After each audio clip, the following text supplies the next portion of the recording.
Jawa Tengah menggerebek Ini toko sidang obat perdana kasus psikotropika penyalahgunaan obat berbagai atas kasus psikotropika psikotropika Ini sidang pada Maret lalu.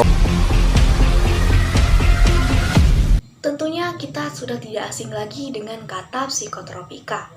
Jadi, apa sih psikotropika itu? Psikotropika adalah zat atau obat baik sintesis maupun alamiah yang bukan narkotika, yang berkhasiat psikoaktif melalui pengaruh selektif pada susunan saraf pusat yang menyebabkan terjadinya perubahan khas pada aktivitas mental maupun perilaku. Menurut Undang-Undang Republik Indonesia Nomor 5 Tahun 1997 Pasal 2 Ayat 2 tentang psikotropika menyebutkan bahwa psikotropika yang mempunyai potensi mengakibatkan sindrom ketergantungan sebagaimana dimaksudkan pada ayat 1 itu digolongkan menjadi 4 golongan, yaitu ada psikotropika golongan 1, psikotropika golongan 2, psikotropika golongan 3, dan juga psikotropika golongan 4. Mari kita bahas satu persatu keempat golongan obat psikotropika menurut Undang-Undang Republik Indonesia Nomor 5 Tahun 1997 Ayat 2. Yang pertama adalah psikotropika golongan 1, yaitu psikotropika yang hanya dapat digunakan untuk tujuan ilmu pengetahuan dan tidak digunakan dalam terapi atau pengobatan, serta mempunyai potensi yang amat kuat mengakibatkan sindroma ketergantungan. Nah, contoh obat dari psikotropika golongan 1 ini adalah MDMA atau methylendioxymethamphetamina yang dalam bentuk ekstasi atau sabu-sabu. Lalu yang kedua ada LSD atau lysergic acid diethylamide. Lalu yang ketiga ada DMT atau dimethyltryptamine. Lalu yang kedua ada psikotropika golongan 2, yaitu psikotropika yang berkhasiat pengobatan dan dapat digunakan dalam terapi, serta untuk tujuan ilmu pengetahuan dan mempunyai potensi kuat mengakibatkan sindroma ketergantungan. Contoh obat psikotropika golongan 2 adalah amfetamin, metamfetamin, dan juga metaqualon. Lalu yang ketiga ada psikotropika golongan 3, yaitu psikotropika yang berkhasiat pengobatan dan banyak digunakan dalam terapi, serta untuk tujuan ilmu pengetahuan dan mempunyai potensi sedang mengakibatkan sindroma ketergantungan. Contoh obat psikotropika golongan 3 adalah amobarbital, katina, dan juga pentazocina. Lalu yang terakhir adalah psikotropika golongan 4, yaitu psikotropika yang berkhasiat pengobatan dan sangat luas digunakan dalam terapi, serta untuk tujuan ilmu pengetahuan dan juga mempunyai potensi yang ringan mengakibatkan sindroma ketergantungan. Contoh obatnya adalah barbital, diazepam, dan juga tetrazepam. Menurut Undang-Undang Republik Indonesia Nomor 5 Tahun 1997 Pasal 36 tentang psikotropika disebutkan bahwa pengguna psikotropika hanya dapat memiliki, menyimpan, atau membawa psikotropika untuk digunakan dalam rangka pengobatan atau perawatan. Pengguna psikotropika, sebagaimana dimaksud pada ayat 1, harus mempunyai bukti bahwa psikotropika yang dimiliki, disimpan, atau dibawa untuk digunakan, diperoleh secara sah, sebagaimana dimaksud dalam pasal 14 ayat 2, ayat 3, ayat 4, dan ayat 5. Pada pasal 37 juga disebutkan bahwa pengguna psikotropika yang menderita sindroma ketergantungan berkewajiban untuk ikut serta dalam pengobatan atau perawatan. Pengobatan atau perawatan sebagaimana dimaksud pada ayat 1 dilakukan pada fasilitas rehabilitasi. Adapun pada pasal 38 dan 39 juga disebutkan bahwa rehabilitasi bagi pengguna psikotropika yang menderita sindroma ketergantungan dimaksudkan untuk memulihkan atau mengembangkan kemampuan fisik, mental, dan juga sosialnya. Rehabilitasi bagi pengguna psikotropika yang menderita sindroma ketergantungan dilaksanakan pada fasilitas rehabilitasi yang diselenggarakan oleh pemerintah dan atau masyarakat.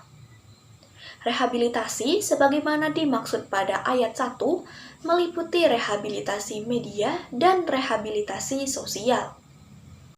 Penyelenggaraan fasilitas rehabilitasi medis sebagaimana dimaksud pada ayat 1 dan ayat 2 hanya dapat dilakukan atas dasar izin dari menteri.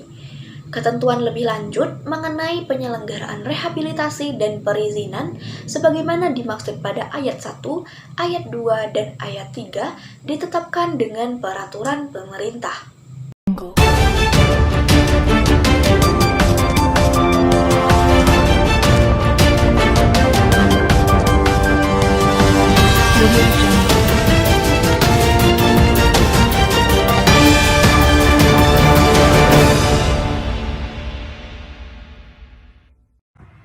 Bismillahirrahmanirrahim. Assalamualaikum warahmatullahi wabarakatuh. Ada peribahasa bilang bahwa Anda tidak memiliki kesempatan kedua untuk membuat kesan pertama. Seringkali kesan pertama muncul dari sebuah kata-kata. Inilah topik pembahasan kami.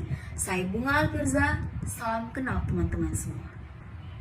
Seperti yang kita ketahui bahwasanya kasus penyalahgunaan obat-obatan seperti obat psikotropika itu cukup tinggi dan tak terkecuali di Indonesia. Dan tak jarang kasus tersebut terjadi pada kalangan public figure. Salah satunya adalah kasus yang menjerat Tora Sudiro dan istrinya Mike Amalia. Pada Kamis tanggal 3 Agustus 2017, polisi dari Polres Metro Jakarta Selatan menangkap Tora Sudiro terkait dengan kepemilikan dumolit di rumahnya yang terletak di Perumahan Bali View Tangerang Selatan. Pada tanggal 3 Agustus 2017, polisi juga mengamankan istri Tora, Mike Amalia. Polisi juga menyita barang bukti berupa 30 butir dumolit dan penangkapan Tora dilakukan polisi dari hasil pengembangan kasus 3 minggu sebelumnya. Polisi kemudian langsung melakukan tes urin benzo kepada Tora dan istrinya, Mike. Hasilnya menunjukkan keduanya positif menggunakan obat keras. Setelah diketahui positif, polisi langsung melakukan pemeriksaan intensif terhadap Tora dan Mike di Polres Metro Jakarta Selatan. Besoknya, pada Jumat, polisi menetapkan Tora sebagai tersangka. Tora disangkakan dengan pidana pasal 62 Undang-Undang Psikotropika nomor 5 tahun 1997 terkait dengan kepemilikan dumolit.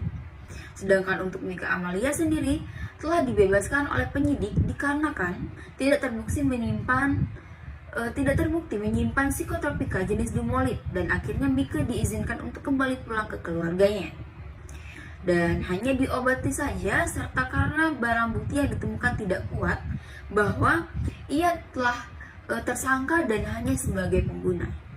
Dengan barang bukti tersebut sesuai Undang-Undang Psikotropika tahun 1997 dikenakan pasal 62 dilakukan proses sebagaimana Undang-Undang Psikotropika dengan ancaman penjara 5 tahun. Dalam pemeriksaan, Tora dan istrinya mengaku sudah setahun mengkonsumsi dumolit. Kepada polisi, Tora mengaku sudah setahun mengkonsumsi obat tersebut. Obat itu dikonsumsi saat ia kesulitan tidur. Sementara itu, status Mike tidak dinaikkan menjadi tersangka. Hal ini karena polisi melihat Mike hanya pemakai dumolit. Dari barang bukti yang ditemukan, Tora Sudiro adalah kepemilikannya, sedangkan istrinya hanya menggunakannya. Pada Jumat, Mike dipulangkan ke keluarganya, sedangkan TS menandatangani surat perintah tanda tangan untuk ditahan. Setelah ditetapkan sebagai tersangka, Tora harus membuktikan memiliki resep dokter jika ingin mengajukan rehabilitasi. Undang-Undang Psikotropika sendiri tidak mengatur rehabilitasi untuk pemakainya. Untuk Undang-Undang Psikotropika ini memang tidak diatur dilakukan rehab. Kalaupun dari pihak Tora mengajukan rehab, itu harus ada dari pihak medis dokter yang pernah menangani. Itu diatur pada pasal 37 Undang-Undang Psikotropika. Jika ada pembuktian adanya barang bukti, ini bisa dipertanggungjawabkan secara medis. Ada resep dokter, maka memang harus dilakukan rehab. Pipik mengatakan penggunaan dumolit harus dengan resep dokter karena termasuk kategori psikotropika. Tora terjerat dalam kasus ini tidak memiliki resep dokter. karena dia digunakan tanpa resep dokter. Dia melanggar undang-undang psikotropika karena dia kepemilikan barang bukti psikotropika dan tidak bisa membuktikannya, ujarnya. Sabtu 5 Agustus, Tora mendatangi kantor Badan Narkotika Nasional BNN Cawang, Jakarta Timur untuk menjalani proses asesmen terkait dengan kasus kepemilikan psikotropika Dumolit. Hasil asesmen akan menentukan soal rehabilitasi. Tora ke kantor BNN untuk menjalani asesmen. Asesmen ini untuk menentukan dia direhabilitasi atau tidak, kata Kabag Humas BNN Kombes Sulistri Adriatmoko saat dimintai konfirmasi detik.com Sabtu 5 Agustus. Senin 7 Agustus, polisi menerima hasil asesmen Tora dari BNN. Tora akan menjalani pengobatan terkait dengan penggunaan psikotropika. Hasilnya kami baru terima, tapi kita harus terus melakukan koordinasi karena dari hasil yang kami terima untuk diarahkan melakukan pengobatan. Ucap Vivik di Mapores Jaksel, Jalan Wijaya 2, Kebayoran Baru. Menurut Vivik, proses pengobatan yang diarahkan BNN akan dilakukan di Rumah Sakit Ketergantungan Obat. Tora sebelumnya mengaku sudah setahun mengonsumsi psikotropika jenis Dumolit. Pengobatan ini diarahkan ke Rumah Sakit Ketergantungan Obat dan kami akan koordinasi lagi ke Rumah Sakit Ketergantungan Obat untuk kelanjutan proses ini, imbuh Vivik. Tora akhirnya resmi menjalani rehabilitasi di Rumah Sakit Ketergantungan Obat Cibubur, Jakarta Timur. Tora juga telah menjalani pemeriksaan kesehatan di Rumah Sakit Ketergantungan Obat Cibubur pada Senin 7 Agustus. Hal ini bisa dijalani setelah keluarnya surat perintah pengalihan penahanan yang dikeluarkan oleh Polres Metro Jakarta Selatan.